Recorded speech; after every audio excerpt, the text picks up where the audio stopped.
त्या खुनाचा उलगडा करण्यात नाशिकच्या पोलिसांना यश आलंय। नाशिकच्या गुन्हे शाखा पथकाने ही कामगिरी केली आहे।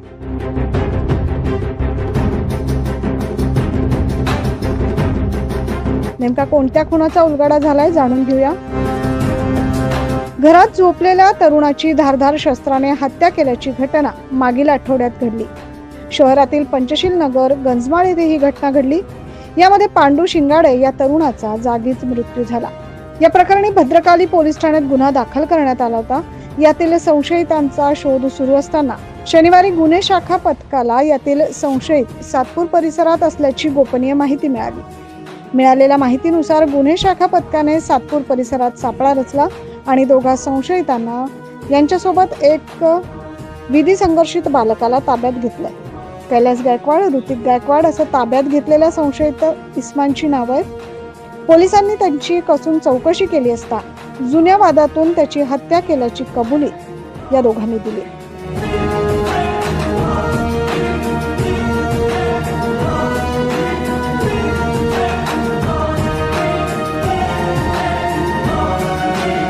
याबाबत भद्रकाली पोलीस स्टेशनचे एपीआय वसंत पवार यांनी अधिक माहिती दिली आहे। नमस्कार, मी एपीआय वसंत पवार, भद्रकाली पोलीस स्टेशन नाशिक शहर।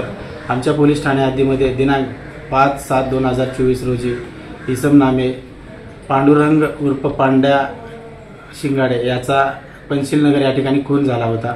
सदरचा खून हा 3 इसमांनी मिळून केला असल्याचे निष्पन्न झाले होते। त्याप्रमाणे आम्ही सदर आरोपितांचा शोध घेतला असता त्यातील आरोपी नामे कैलास गायकवाड याने त्याच्या इतर 2 साथीदाराच्या मदतीने सदरचा खून केल्याचे निष्पन्न झाले होते। त्याप्रमाणे आम्ही मिळेल त्या माहितीच्या आधारे व टेक्निकल अनालिसिस करून आरोपीचा शोध घेतला असता सदरचे आरोपी आम्हाला काल दिनांक 6/7/2024 रोजी सातपूर परिसरामध्ये मिळून आले। त्यांना पोलीस ठाण्यात आणून त्यांच्याकडे चौकशी केली असता त्यातील एक आरोपी हा अल्पवयीन असल्याचे निष्पन्न झाले आहे। त्यामुळे त्याची रवानगी आम्ही बाल सुधारगृहामध्ये केलेली आहे। बाकीचे 2 आरोपी नामे कैलास गायकवाड व ऋतिक गायकवाड या दोघांना अटक करण्यात आलेली आहे। त्यांनी सदर खून केल्याचे कबूल केलेले आहे। सर, खून करायचं कारण काय होतं? कशावरून हत्या करण्यात आली?